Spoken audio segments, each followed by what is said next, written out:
नमस्कार, सुबह के 9 बजने को है। वक्त हो चला है 9 की 9 खबर का। मैं हूं शुभी मिश्रा आपके साथ और बुलेटिन की शुरुआत इस वक्त की सबसे बड़ी खबर के साथ करेंगे। बिहार चुनाव को लेकर एक बड़ी खबर आ रही है। अक्टूबर के पहले हफ्ते में हो सकती है घोषणा, नवंबर में हो सकता है बिहार विधानसभा चुनाव।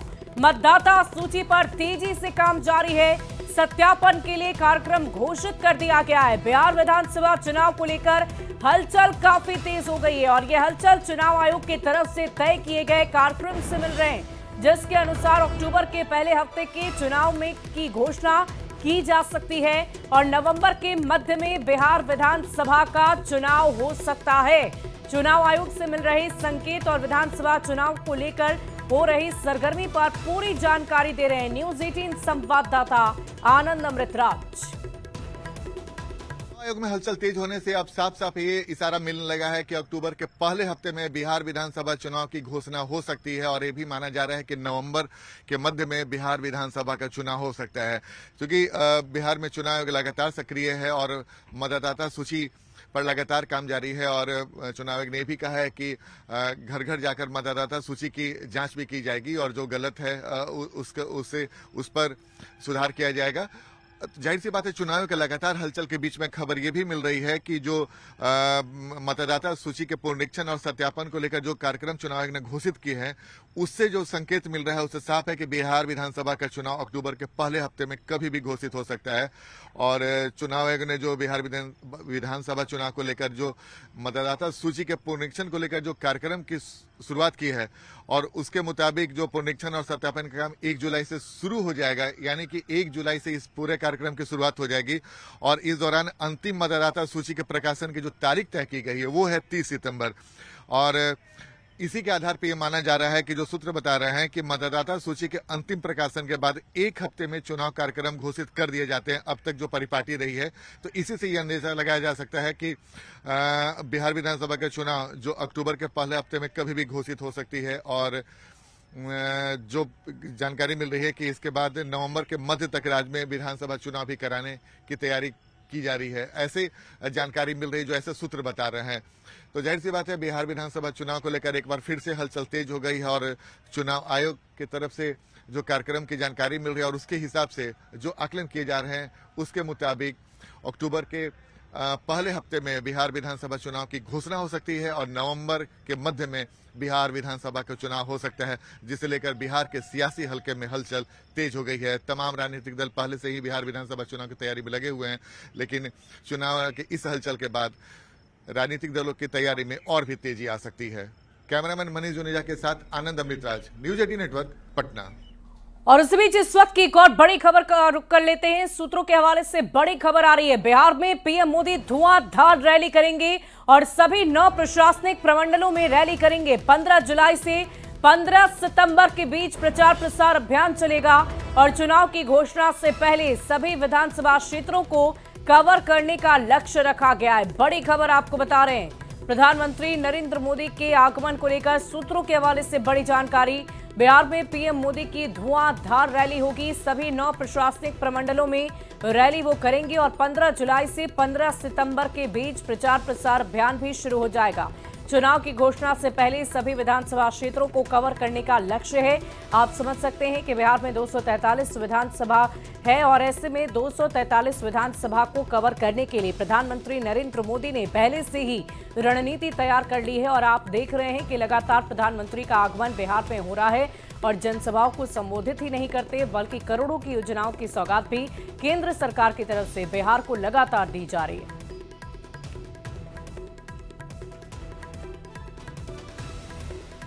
और देखिए, भारतीय जनता पार्टी आपातकाल की 50वीं बरसी को संविधान हत्या दिवस के रूप में मनाएगी और आज देश भर में जिला और बूथ स्तर पर कार्यक्रम आयोजित किए गए हैं और इन कार्यक्रमों का उद्देश्य नई पीढ़ी को आपातकाल के काले अध्याय से अवगत कराना है। बीजेपी नेता और कार्यकर्ता आम नागरिकों तक पहुंचकर जानकारी देंगे। बड़ी खबर आपको बता रहे हैं इस वक्त की बड़ी जानकारी। भारतीय जनता पार्टी आपातकाल की 50वीं बरसी को संविधान हत्या दिवस के रूप में मनाएगी और आज देश भर में जिला और बूथ स्तर पर कार्यक्रम आयोजित किए गए।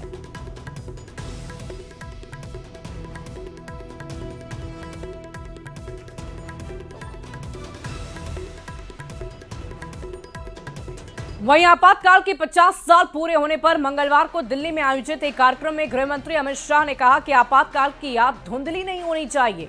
आपातकाल से लड़ाई ने लोकतंत्र को जीवित रखा है। जनता तानाशाही को कभी स्वीकार नहीं करती। केंद्रीय गृह मंत्री ने 25 जून यानी आज लोगों से संविधान हत्या दिवस मनाने की अपील की है। घटना के जब 50 साल पूरे होते हैं तो समाज जीवन के अंदर इसकी याददाश्त धुंधली हो जाती और आपातकाल जैसी लोकतंत्र की नींव हिलाने वाली की घटना,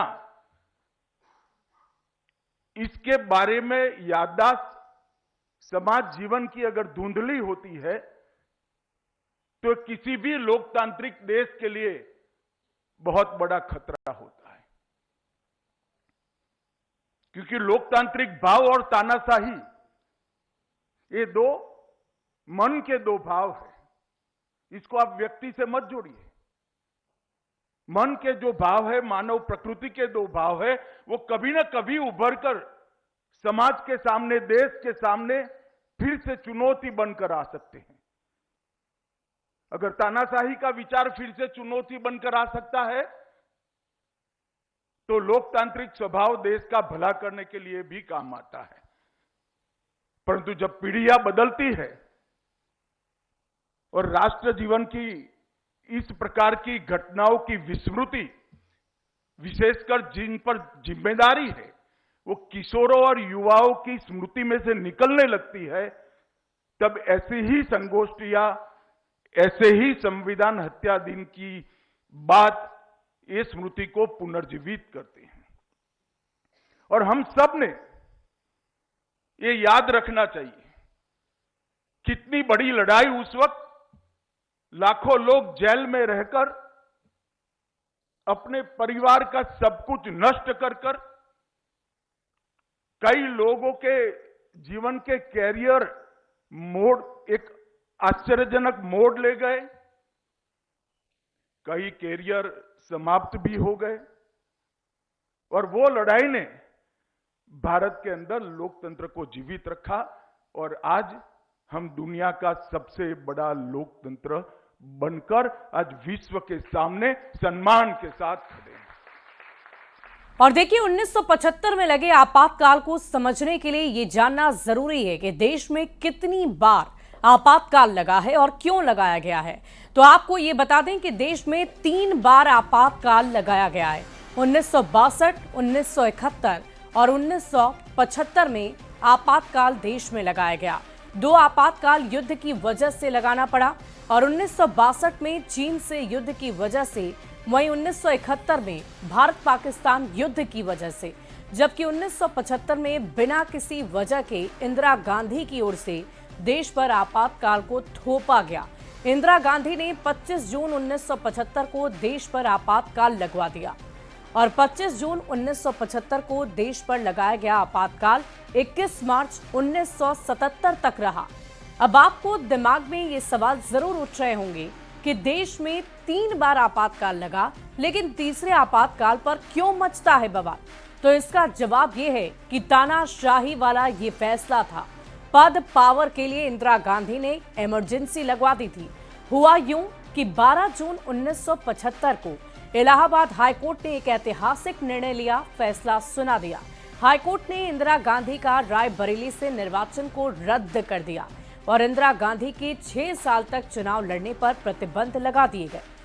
हाईकोर्ट के इसी फैसले के बाद इंदिरा गांधी के इस्तीफे की मांग चारों तरफ से उठने लगी। जगह जगह पर आंदोलन होने लगे। इंदिरा गांधी की ओर से सुप्रीम कोर्ट का दरवाजा भी खटखटाया गया, लेकिन सुप्रीम कोर्ट ने हाईकोर्ट के फैसले को बरकरार रखा और इसके बाद इंदिरा गांधी ने देश में आपातकाल लगवा दिया। और आपातकाल के दौरान लोगों पर जमकर अत्याचार हुए।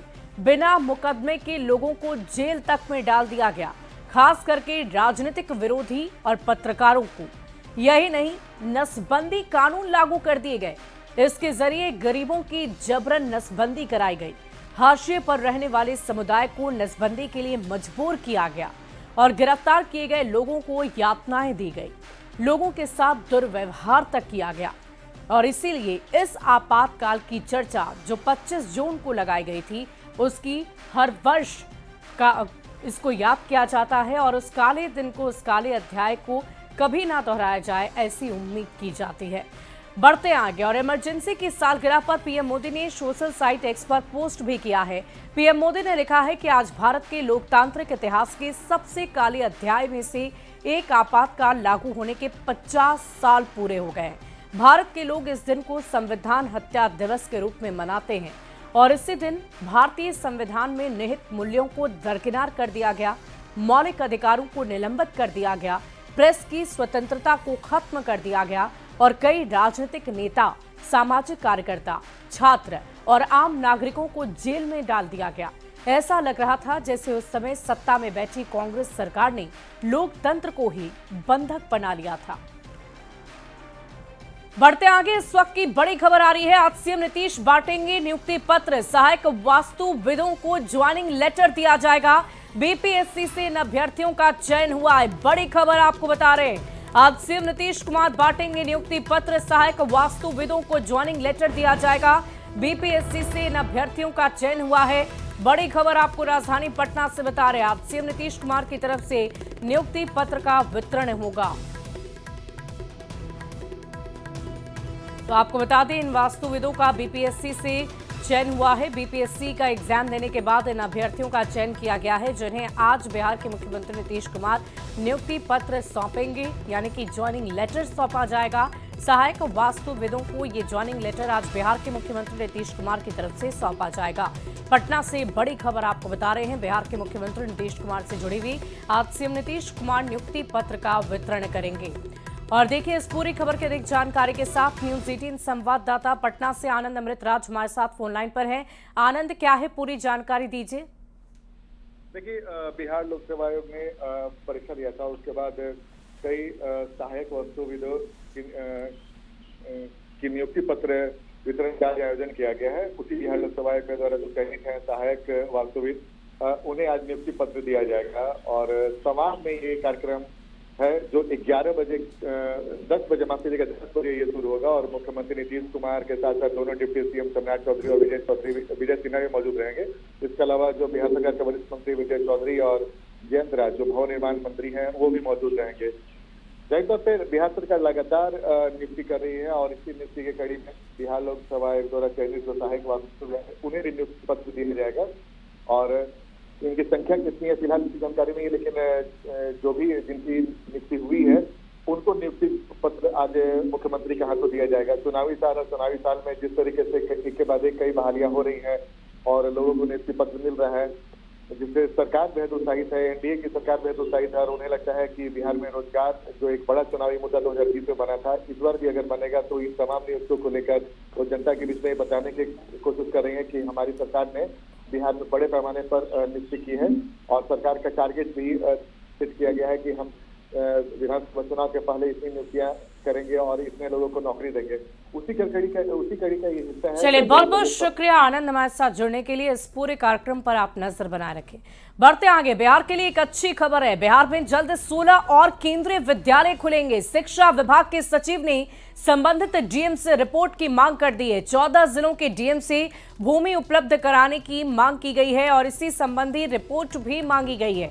नए विद्यालय की स्थापना के तहत सर्वेक्षण रिपोर्ट तैयार होगा। पटना और नालंदा में 2-2 केंद्रीय विद्यालय खोले जाएंगे। दीघा और वाल्मी में नए विद्यालय खोलने का प्रस्ताव है और अब राज्य में केंद्रीय विद्यालयों की संख्या बढ़कर 69 हो जाएगी।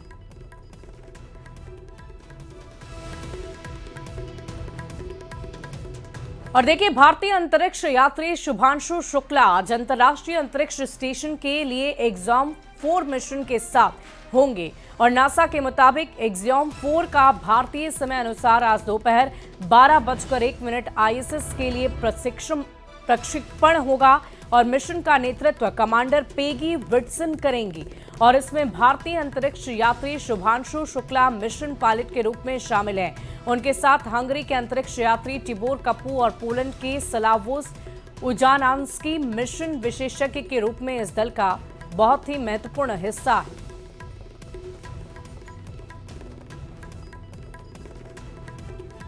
और देखिए, भारतीय अंतरिक्ष यात्री शुभांशु शुक्ला के पिता ने बेटी को मिशन के लिए शुभकामनाएं दी हैं।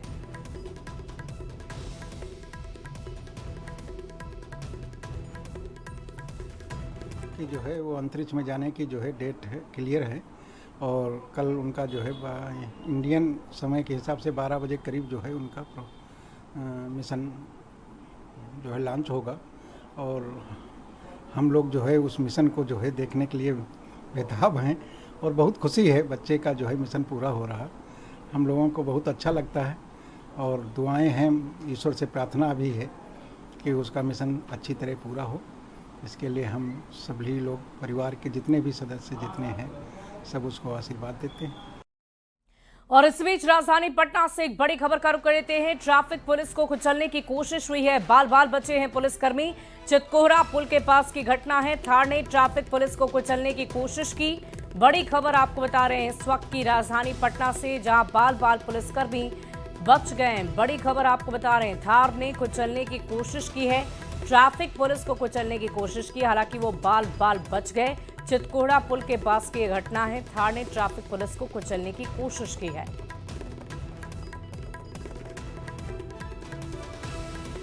और अगली खबर आपको पटना से बताएंगे, जहां शाहपुर में बाइक सवार 2 अपराधी ने एक जमीन कारोबारी को गोली मारकर जख्मी कर दिया और घटना के बाद हथियार लहराते हुए मौके से फरार हो गए। जमीन कारोबारी को आनन फानन में लोगों ने निजी अस्पताल में भर्ती कराया। घायल व्यक्ति की पहचान धर्मेंद्र कुमार के रूप में हुई है। वहीं घटना को लेकर डीएसपी ने बताया कि घरेलू जमीन विवाद में गोलीबारी की बात सामने आई। हालांकि अपराधियों की पहचान कर ली गई है, जिन्हें जल्द ही गिरफ्तार कर लिया जाएगा।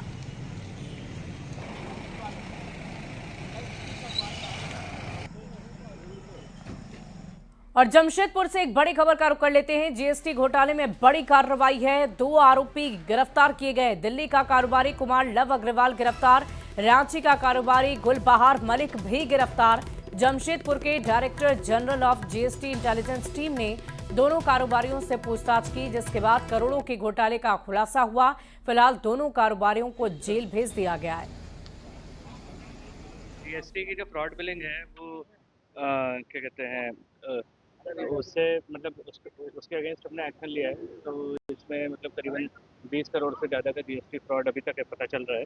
आगे जांच चल रही है, जैसा भी होगा कार्रवाई होगी। ये रांची के व्यापारी है।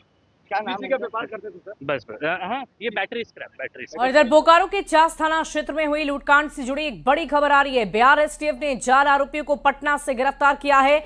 आरोपियों के पास से 23 सोने की अंगूठी, 6 मंगलसूत्र, 1 ब्रेसलेट, कैश और कार बरामद हुई है। दरअसल सोमवार की शाम आस्था जेवर की दुकान में 1 करोड़ 65 लाख की लूट हुई। घटना के महज 24 घंटे के अंदर आरोपियों को गिरफ्तार किया गया।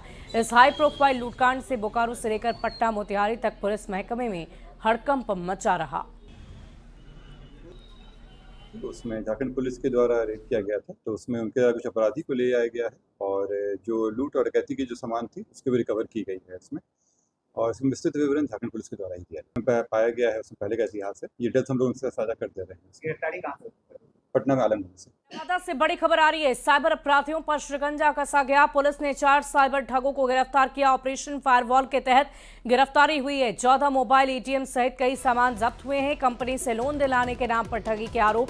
मौसमा पंचायत के मीरचक गांव से हुई है गिरफ्तारी।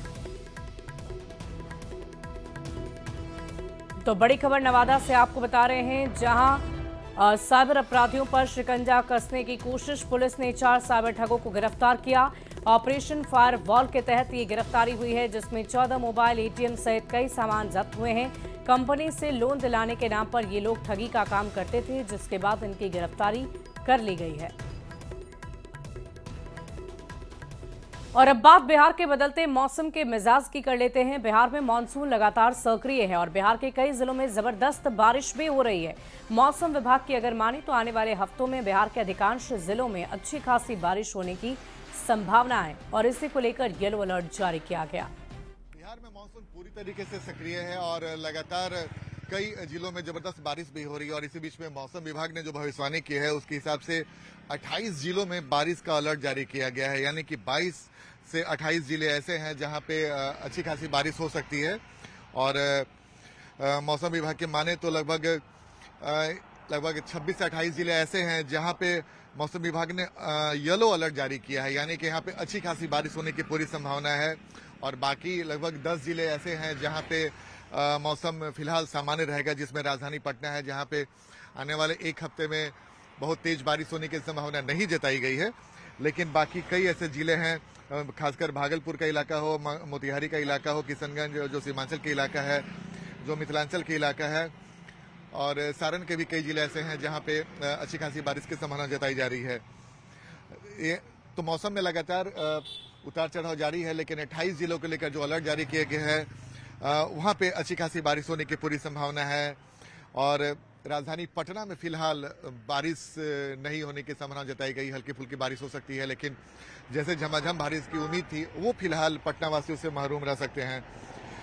तो जाहिर सी बात है 24 घंटे में मौसम में बहुत बड़ा बदलाव भी नहीं होने जा रहा, लेकिन फिलहाल बिहार में 28 जिलों में येलो अलर्ट जारी किया गया बारिश को लेकर, और खासकर उन इलाकों में जो सीमांचल और मिथिलांचल के इलाके हैं वहां पे अच्छी खासी बारिश हो सकती है, और कुछ नदियों में उफान भी देखा जा रहा है।